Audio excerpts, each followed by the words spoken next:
তোমাদের সামনে আবার অনেকদিন পরে এলাম। দেখো, বেশ কয়েকদিন আমি ব্যস্ত ছিলাম আমার স্টুডেন্টদেরকে নিয়ে। আমি তো কোচিং দিই, তাই সামনে পরীক্ষা, তাদেরকে নিয়ে অনেকটা ব্যস্ত ছিলাম। তার জন্য তোমাদেরকে আমি ভিডিওগুলো উপহার দিতে পারছিলাম না।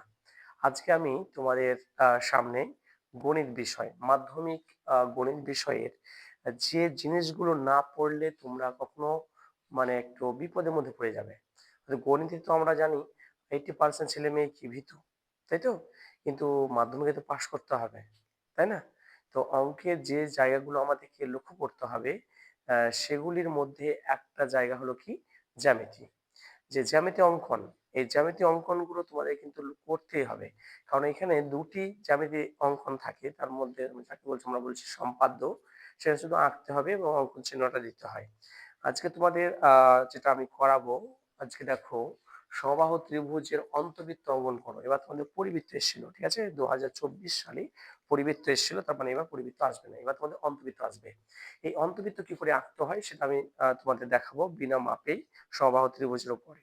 যদি অনেকেই মাপ বুঝো না, হয়তো যারা অনেকে অঙ্ক কিন্তু কোনোদিন হয়তো করোনি, তারা কিন্তু এইভাবে করতে পারো। আর যারা অঙ্ক কন্টিনিউ প্র্যাকটিস করেছো, তারা তো অবশ্যই পারবে, তাদের কিছু বলার নেই। সুন্দর করে তোমরা লক্ষ্য করবে, যেভাবে তোমরা আগে শিখেছো সেভাবে। চলো তাহলে কথা না বাড়িয়ে শুরু করা যাক কিভাবে আমি দেখো সমবাহু ত্রিভুজের অন্তবৃত্ত অঙ্কন করছি সেটা লক্ষ্য করো। ওকে, চলো। প্রথমত আমি কি করব, দেখো, আহ তোমাদের যে কোনো একটা, প্রথমে আমি সরলরেখা নেব, ঠিক আছে? যে কোনো মাপের একটা সরলরেখা নাও। প্রথমে তো কি, যে কোনো একটা মাপের সরলরেখা নাও, এভাবে স্কেল বসাও। যে কোনো একটা সরলরেখা নাও, বিনা মাপের যে কোনো একটা সরলরেখা নাও, বিনা মাপের নিয়েছি। এবার এখানে কি অঙ্কন চিহ্ন দাও, এখানে একটা তীর চিহ্ন মানে অ্যারো চিহ্ন দিয়ে দাও। এখানে নাম দিতে পারো তুমি এ, এটা নাম দিতে পারো এক্স। ওকে, যেটা একটা সমবাহু ত্রিভুজ, সমবাহু ত্রিভুজ তোমরা জানো কাকে বলে, যে ত্রিভুজের তিনটি বাহু সমান তাকে আমরা কি বলছি, সমবাহু ত্রিভুজ, তাই তো? এবার তুমি একটু আইডিয়া করে একটু কেটে নাও। একটা আইডিয়া এখানে নিতে পারো, একটা সরলরেখা এখানে নিতে পারো, তুমি একটা আইডিয়া করে একটা মাপ নিয়ে করতে পারো, কিন্তু আমি করছি না। দেখো, তুমি একটা আইডিয়া করে একটু কেটে নাও, একটু মাপ করে তোমার নিচে নিয়ে কেটে নেবে, ঠিক আছে? তারপরে তুমি প্রথমে এখান থেকে মানে এত দূর কেটে নাও, এখানে কেটে নাও, কেটে নেওয়ার পর উপরে একবার কাটবা। আমার ভেঙে যাচ্ছে যেহেতু চকটা, একটু সমস্যা হচ্ছে। হ্যাঁ,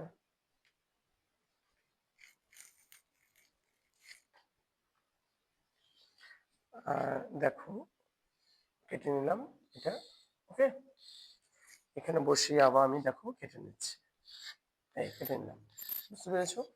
দেখো, একটা সরলরেখা আমি কেটে নিলাম। ওকে, এবার আমাদের প্রথম কাজ হচ্ছে আমি স্কেল নেব। স্কেল নেওয়ার পর দেখো, এটাকে, এই যে একটা বিন্দু, এই বিন্দুটা নাও, এখান থেকে এটা মিলাও। এই মিলাম, এখান থেকে এটা মিলাও। এই, বুঝতে পেরেছো? এবার দেখো আমরা কিভাবে অন্তবৃত্তটা অঙ্কন করছি। আর কি হয়ে গেল, সমবাহু ত্রিভুজ, সমবাহু ত্রিভুজ। ওকে, এ বি, এটা সি। এটা কিন্তু একটা বিনা মাপের মধ্যে করছি তোমাদের সুবিধা, ঠিক আছে? এবার আমাদেরকে কোন বিভাগ মানে কোনকে সমদ্বিখণ্ডিত করতে হবে। দেখো, এই যেখানে কোন, এই কোন আমাদেরকে সমদ্বিখণ্ডিত করতে হবে, সমদ্বিখণ্ডিত করতে হবে। এখান থেকে তোমাদের এভাবে একটা মাপে মেপে তোমরা কেটে নাও, একটা চাপ টানো, একটা চাপ টানো কোণের। তারপরে এখানে একটা বসিয়ে একটা চাপ টানো, ঠিক আছে? জানলাম। এবার এটা কিন্তু হিলাবা না, ঠিক আছে? হিলালে হয়তো ভুল হবে তোমাদের। এখান থেকে এইভাবে কেটে নাও, আর এখান থেকে এভাবে কেটে নাও। দেখো, আমার সাথে সাথে করতে পারো, বুঝতে পেরেছো? এবার দেখো আবার এখানে বসাবো, বসিয়ে কেটে নাও। আবার এখানটা বসিয়ে আবার আমি কি করলাম, কেটে নিচ্ছি, তাই তো? তাহলে দেখো আমি দুটো যে ছিদ্রবিন্দু পাচ্ছি, কিভাবে দেখো সেই ছিদ্রবিন্দু বোঝাচ্ছি। এখান থেকে এবার যে কোণ, কোণকে আমরা সমদ্বিখণ্ডিত করছি, দেখো, এই এইভাবে। ওকে, তারপরে আহ এইভাবে, বুঝতে পেরেছো? এবার দেখো, এখানে দুটো আমাদের দুটো সরলরেখা ছেদ করলো একটা জায়গায়, সে একটা জায়গায় যে ছেদ করলো সেটা আমরা কিন্তু নিচের দিকে একটা চাপ টানবো।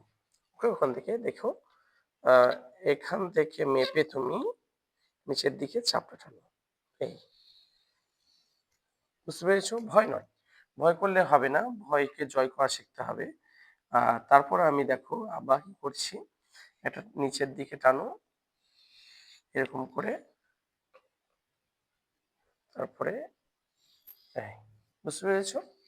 এবার দেখো যে টানলাম, টানার পর তুমি এখান থেকে এটা মিলিয়ে দাও, মিলাম, তাই তো? তোমার দেখো মাপ ঠিক নাও, ঠিকঠাক হবে দেখো। হ্যাঁ, আমার যেহেতু বোর্ড তো একটু অসুবিধা হতে পারে। আমি এটা ছেদ বিন্দু দিচ্ছি এম, এটাও। এবার যে এখান থেকে যে আমি সরলরেখাটা পেলাম, এই যে এখান থেকে এই বিন্দু পর্যন্ত, হ্যাঁ, এই বিন্দু পর্যন্ত দেখো, এখানে মেপে তুমি পাকে পাকে ঘোরাও, দেখো এই যে ঘোরাও, হ্যাঁ, এইভাবে ঘোরাও, এই, বুঝতে পেরেছো? দেখো হয়ে গেল। তাহলে এটা কি হয়ে গেল বলতো? অন্তবৃত্ত। হ্যাঁ, তাহলে আমরা কি করলাম? অন্তবৃত্ত অঙ্কন করা হলো। এবার যদি আমরা অঙ্কন চিহ্নটা দিই, তাহলে কি লিখতে পারি? এখানে অঙ্কন চিহ্নটা কি লিখতে পারি? যে এ বি সি সমবাহু বাহু ত্রিভুজের অন্তবৃত্ত বৃত্ত অঙ্কন করা হলো, অঙ্কন করলাম,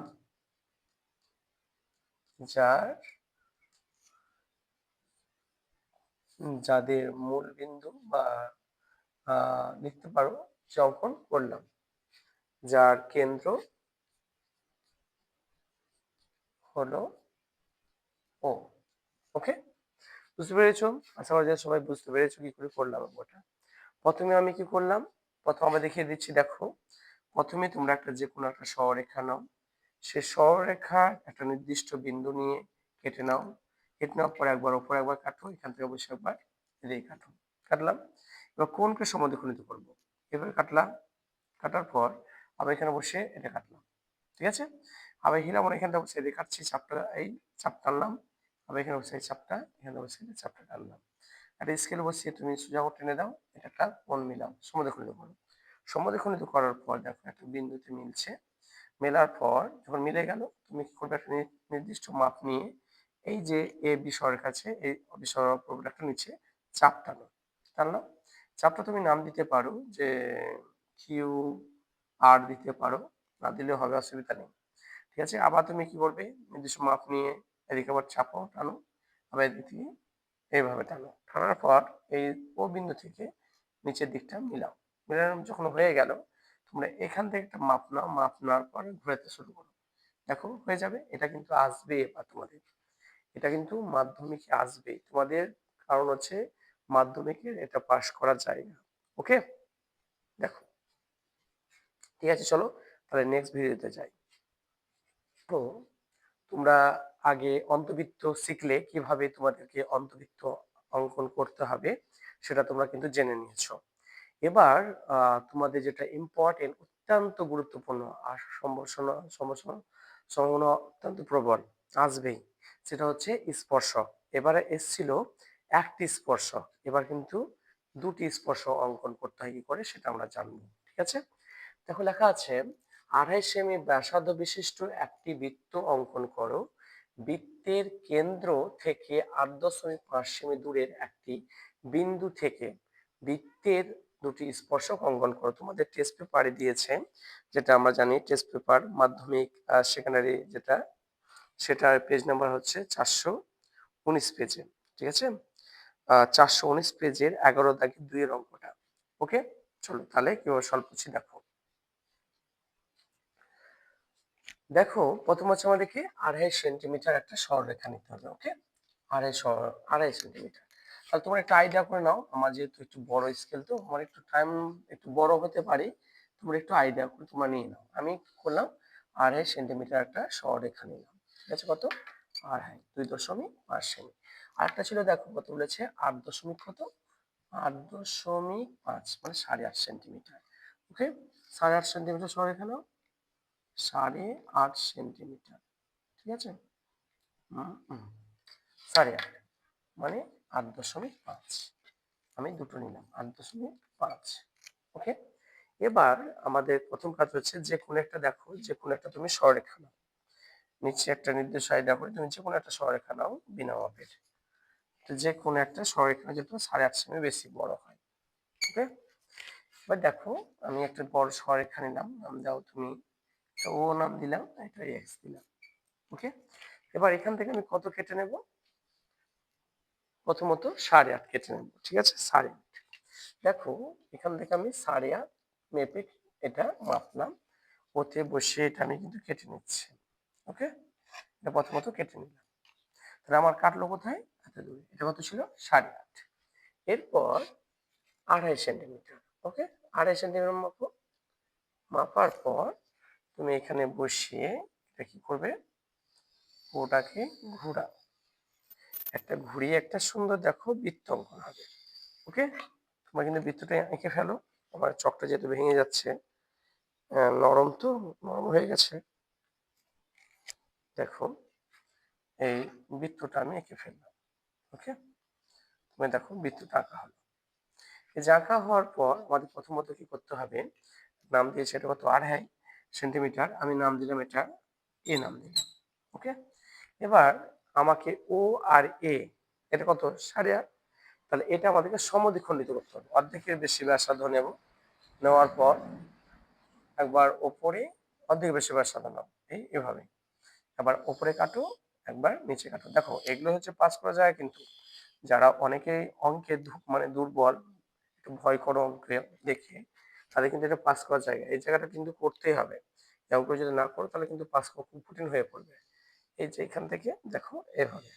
ওকে, তাহলে আমরা কি করলাম? কেটে নিলাম। কেটে নেওয়ার পর দেখো আমি কি করছি, এই যে সরলরেখাটা আছে এই জায়গাটা আর এই জায়গাটা আমি মিলিয়ে দেবো, একটা স্কেলে করে সুন্দর করে মিলিয়ে দেবো। ওকে, এটা তাহলে মিলিয়ে দিলাম।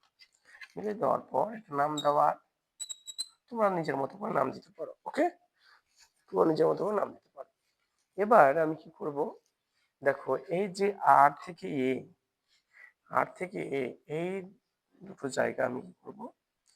গোল করো, সুন্দর করে এইভাবে গোল করে। দেখো এই মাথা থেকে ওই মাথা ছেদ করবে। আমি কি করলাম? গোল করলাম পুরোটাই। ওকে, এটা পুরোটা গোল করলাম। দেখো তোমরা আশা করছি পারবে করতে, ঠিক আছে? করার পর এইভাবে তুমি এই যে একটা বিন্দু আছে আর এই বিন্দুটা, ঠিক আছে, তোমরা কি করবে? মিলিয়ে দাও, স্পর্শ করো। দেখো টেনে নাও এভাবে, ঠিক আছে? এই টেনে নিলাম। বুঝতে পেরেছো? আশা করা যায় বুঝতে পেরেছো। তাহলে এখানে দিলাম আমি এম, এটা দিলাম এন, তাহলে আমাদের দুটো স্পর্শক হয়ে গেল। এটা যদি মনে করো যে আমি এটা মিলাবো, সে মিলাতে পারো, অসুবিধা কিছু নেই, তুমি মিলাতে পারো তোমার মতো করে। এই বুঝতে পারছো? দেখো এভাবে। ওকে, এই মিলিয়ে দিলাম, তাহলে আমাদের দুটো স্পর্শক হয়ে গেল। বুঝতে পেরেছো? আশা করা যায়। তাহলে স্পর্শ দুটো কি কি? এ এম আর এ এন। তার আমরা লিখতে পেরেছি, বলেছে 4 সেমি ব্যাসার্ধ বিশিষ্ট একটি বৃত্ত অঙ্কন করো, বৃত্তের কেন্দ্র থেকে 8.5 সেন্টিমিটার দূরে একটা বিন্দু থেকে বৃত্তের দুটি স্পর্শক অঙ্কন করো। দুটি স্পর্শক হয়ে গেল। তাহলে আমরা অতএব দুটি স্পর্শক হলো, এটা কি? এ এম ও এ এন, ঠিক আছে? এই দুটি, আর কিছু করতে হবে না। এইভাবে আঁকতে পারলে তোমরা কিন্তু 5 নাম্বার পেয়ে যাবে। বুঝতে পেরেছো? আশা করা যায় ভালো লেগেছে ভিডিওটা। অবশ্যই তোমরা কিন্তু এই ভিডিওটি সাবস্ক্রাইব করতে ভুলবে না এবং ফলো করতে তোমরা ভুলবে না। অবশ্যই তোমরা ফলো করো, যাতে প্রতিদিন তোমরা একটি করে ভিডিও পেয়ে যাও। ঠিক আছে? আজ আর নয়, ঠিক আছে? আবার দেখা হবে নেক্সট ভিডিওতে।